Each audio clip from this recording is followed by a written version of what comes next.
చాలా సమయాల్లో మనం భగవంతుడి మీద శ్రద్ధ పెట్టి ధ్యానం చేద్దాం అనుకుంటే, మనకు ఏకాగ్రత కుదరదు. వేరే ఏవో ఆలోచనలు వచ్చి మనసు పక్కకి వెళ్ళిపోతూ ఉంటుంది. కానీ నేను మీకు చెప్పబోయే శ్లోకం మీరు అర్థం తెలుసుకొని చదువుకుంటే, సాక్షాత్తు శ్రీకృష్ణుడే మీ ముందు నిలబడిన భావం కలుగుతుంది. అలాగే మీ పిల్లలకు నేర్పిస్తే, వాళ్లకు చిన్నతనం నుండే కృష్ణ భక్తి బాగా కుదురుకుంటుంది.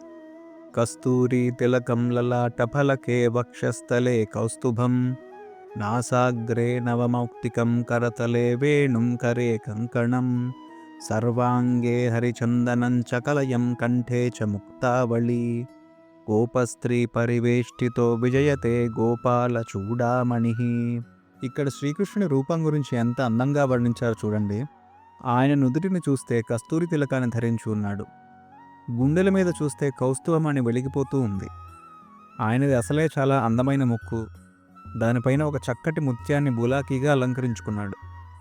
మెరిసిపోతున్న కంకణాలను ధరించిన చేతితో వేణువును పట్టుకొనున్నాడు.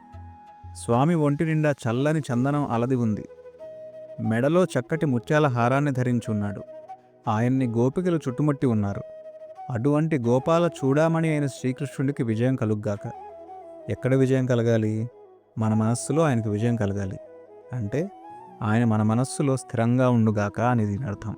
ఇలాంటి మరిన్ని అద్భుతమైన శ్లోకాలకు అర్థాలు తెలుసుకోవడానికి ధర్మసోపానం ఛానల్కి సబ్స్క్రైబ్ చేసుకోండి.